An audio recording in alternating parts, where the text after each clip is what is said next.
Salut à tous et à toutes et bienvenue à nouveau dans votre canal Be in Math. La séance du jour, c'est les nombres complexes et l'ensemble C. C'est encore la partie 1. Et cette séance, ça sera le prolongement de la séance précédente où on s'est arrêté au, où on s'est arrêté dans les puissances. Ici. Donc, on continue. Pour les identités remarquables, alors on va supposer déjà que nous avons n est un entier naturel et z1, z2, deux nombres complexes. Pour la première formule des identités remarquables, z1 à la puissance n moins z1 à la puissance n, c'est-à-dire la différence de deux puissances, ça sera z1 moins z2 facteur de z1 à la puissance n moins 1 fois z2 à la puissance 0. Bon, vous savez, z2 à la puissance 0, ça donne 1. C'est pareil comme pour les réels. Donc elle n'est pas là, elle n'est pas... On ne va pas l'écrire, puisque c'est 1. Plus z1 à la puissance n-2 fois z2 à la puissance 1.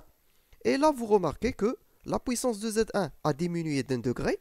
Et la puissance de z2, qui était 0, il est devenu 1, donc elle a augmenté d'un degré.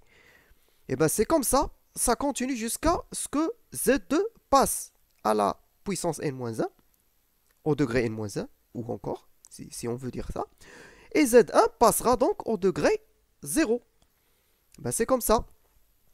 Le produit donc, le produit comme vous pouvez le voir, le produit ici de ces deux exposants, pardon, le produit donc de ces deux exposants, ou plutôt la somme d'exposants de Z1 et de l'exposant Z2 doit être égal à n-1. Voilà. Donc voilà pour Z1 à la puissance n moins Z2 à la puissance n. Pour Z1 à la puissance n plus Z2 à la puissance n, c'est Z1 plus Z2, c'est Z1 plus Z2 facteur de la même somme, du même produit, c'est-à-dire Z1 à la puissance n moins 1 moins k, fois Z2 à la puissance k, sauf qu'ici, on va alterner par une puissance de moins 1. Ou autrement dit, on va alterner par moins 1. C'est-à-dire donc, vous prenez Z1 plus Z2, facteur de Z1 à la puissance n moins 1, moins Z1 à la puissance n-2 fois Z2 à la puissance 1. Là, Z1 va diminuer de degrés, Z2 va augmenter de degrés. Mais cette fois, au lieu de mettre moins, vous allez mettre plus. Donc ça sera Z1 à la puissance n-3 fois Z2 à la puissance 2. Et ainsi de suite, jusqu'à arriver à Z2 à la puissance n-1. En diminuant le degré de Z1 et en augmentant le degré de Z2. Et bien sûr, en alternant entre plus et moins chaque fois qu'on passe à un nouveau terme. Voilà pour les identités remarquables. Le cas particulier, c'est que si n est égal à 2 ou n est égal à 3, vous retrouverez les identités remarquables pour le carré et pour le cube, que vous connaissez déjà. Du moins que vous êtes supposé connaître déjà. Alors, la formule du binôme, pour la formule du binôme, ça c'est une généralisation du cas particulier de a plus b le tout au carré. Donc, il y aura donc la somme de 0 jusqu'à n, cnk, les termes cnk, z à la puissance k, fois z2 à la puissance n moins k. Autrement, donc, si je veux détailler, voici comment vous allez écrire. Ça sera donc, vous commencez par Cn0, premier terme, multiplié par Z2 à la puissance maximale et Z1 à la puissance minimale. La puissance maximale pour Z2, c'est 0. Et la puissance minimale pour Z1, c'est... Pardon, la puissance maximale pour Z2, c'est n. La puissance minimale pour Z1, c'est 0. Donc, le deuxième terme, le terme suivant, ça sera C1n. Z1 à la puissance 1 fois Z2 à la puissance n-1. Le degré de Z1 est augmenté d'1 et d'augmenter de plus 1. Et le degré de Z2 est diminué de plus 1 et diminué d'un degré. Alors vous avez augmenté le degré de Z1 et vous avez diminué le degré de Z2. Et là vous passez au coefficient C1n. Alors les coefficients CKN, vous les calculez grâce au triangle de Pascal. Sinon, vous avez aussi vos calculettes. Vos calculettes calculent directement les CKN. Vous pouvez les utiliser pour les calculer. On verra par la suite, on verra dans une prochaine séance que les CKN, ça veut dire que c'est le nombre de combinaisons, d'où la lettre C, le nombre de combinaisons de K éléments parmi N. On verra comment le calculer manuellement, sans calculette, et même sans avoir recours au triangle de Pascal. Mais pour l'instant, vous pouvez vous contenter de ça. Soit vous utilisez vos calculettes, ou vous utilisez le triangle de Pascal. Alors, bien sûr, si vous avez une suite géométrique complexe, du genre Zn, comme ça, une suite géométrique complexe, alors la somme des n plus 1 premier terme, c'est z, c'est-à-dire la base, à la puissance le nombre de termes. N plus 1 ici, c'est le nombre de termes. Et c'est, oui, faisons les comptes. Z à la puissance 1, et là, c'est z à la puissance n. Donc, il y a bien de z à z à la puissance n, il y a bien n termes. N termes, ils sont comptés de 1 jusqu'à n. Le premier terme, c'est z à la puissance 0 qui est 1. Donc, il y a bien n plus 1 terme. Donc, comme pour les réels, la base à la puissance. Alors, pour calculer cette somme, vous prenez la base à la puissance le nombre de termes, moins 1 sur z moins 1. Alors, ça va de soi si vous commencez à partir d'un certain rang. Alors, c'est la base à la puissance le nombre de termes. Le nombre de termes ici, c'est n moins p plus 1. Alors, c'est z à la puissance le nombre de termes moins 1 sur z à la puissance moins 1. Voilà comment vous calculez la somme géométrique complexe. C'est pareil que la somme géométrique réelle. Passons maintenant à un autre volet, et ça c'est du nouveau, c'est le conjugué. Alors, le conjugué de z, x plus y, c'est z bar, x moins y. Donc, par exemple, le conjugué du nombre complexe 1 plus i, c'est le nombre complexe 1 moins i. Alors, lorsque vous ajoutez un nombre complexe à son conjugué, vous obtenez 2 fois la partie réelle. Et si vous faites la soustraction, c'est-à-dire vous retranchez z de son conjugué, vous obtenez 2i, la partie imaginaire. Vous avez encore, voici un autre moyen pour prouver qu'un nombre z est un réel. Alors, si z bar et z sont égaux, alors z c'est un réel. Et si z est un réel, alors z bar est égal à z. De même, z c'est un imaginaire pur si z bar est égal à moins z. Et vice versa, si z bar est égal à moins z, alors z est un imaginaire pur. Et pour prouver cela, on va prendre z x plus y. On va justement calculer z plus z bar. Alors, qu'est-ce qu'on obtient? On obtient, alors x plus y plus x moins iy, il ne reste que 2x. Iy va disparaître avec moins iy. Ce sont des opposés. Et 2x, c'est quoi? X, c'est la partie réelle. C'est la partie réelle. Donc, 2 fois la partie réelle. Alors, voilà. De même, pour z moins z bar, si vous calculez z moins z bar, x moins plus y moins x moins iy. Cette fois, x va disparaître avec moins x.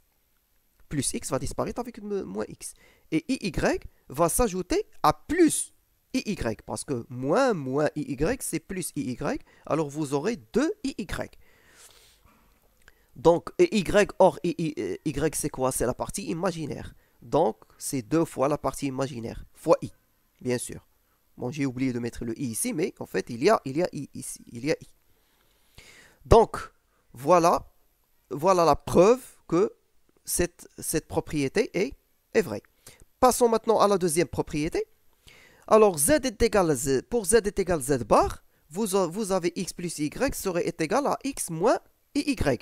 Vous supprimez le x puisque vous simplifiez avec x parce qu'il se trouve des deux côtés. Donc, ça veut dire que iy est égal à moins iy. Et si iy est égal à moins iy, ça veut dire que y est égal à 0.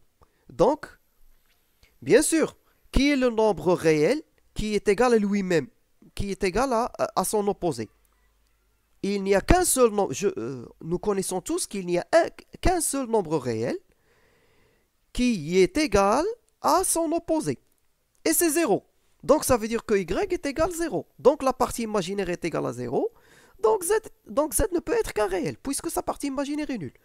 C'est sur ce même principe qu'on va montrer que si z bar est égal à moins z, alors vous aurez la partie, vous aurez x qui est la partie réelle qui est nulle. C'est sur le même principe. Et dans ce cas, donc, puisque la partie réelle est nulle, donc z est un imaginaire pur. Donc, cela dit, voilà les propriétés pour le conjugué que vous allez utiliser très souvent. Z, c'est alors le conjugué de la somme, c'est la somme des conjugués. Le conjugué du produit, c'est le produit des conjugués. Le conjugué de l'inverse, c'est l'inverse du conjugué. Le conjugué du quotient, c'est le quotient des conjugués. Et vous avez la propriété de linéarité. Donc, le conjugué du nombre linéaire du nombre lambda z. Ici, lambda, c'est un réel. Alors, lambda, c'est égal à lambda fois z bar. Autrement dit, lambda peut sortir du conjugué sans problème. Donc, et bien sûr, vous avez le conjugué de la puissance, c'est la puissance du conjugué. À quoi ça sert le conjugué? Et bien voilà à quoi ça sert. Il sert à enlever i du dénominateur. Voilà à quoi ça sert. Et on va faire une séance de pratique là-dessus pour vous montrer à quoi ça sert le conjugué. Donc voilà pour le conjugué. Passons maintenant au module. Alors pour le module, z est égal. Alors le module d'un nombre complexe, x plus y, c'est le nombre réel positif z bar. On le note comme ça, comme z entre deux traits, entre deux barres, z entre deux barres.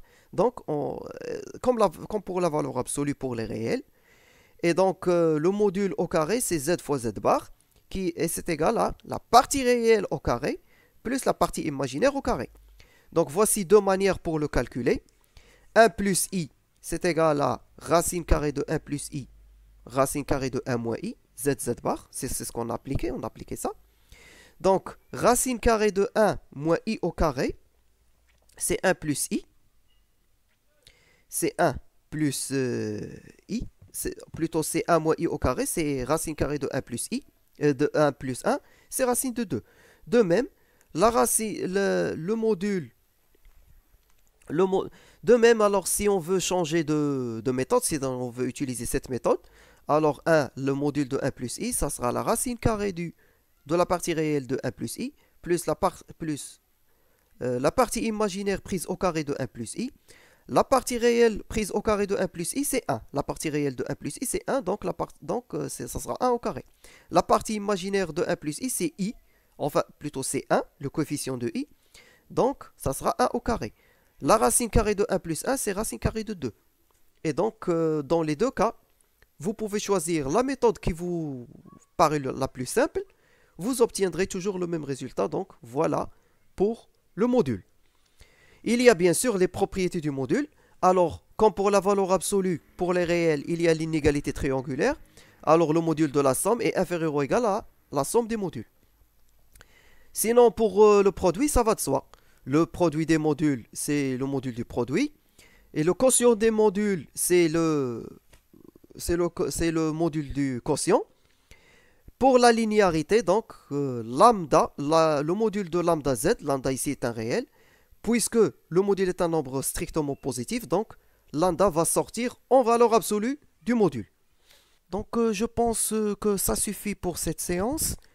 On va donc suspendre la séance ici. On continuera la séance prochaine. Et justement, pour ne pas rater la séance prochaine, veuillez, s'il vous plaît, vous abonner et activer la cloche pour ne pas la rater. Et si vous avez aimé, likez et partagez. Si vous avez des questions, posez-les en commentaire. D'ici là, portez-vous bien et à bientôt.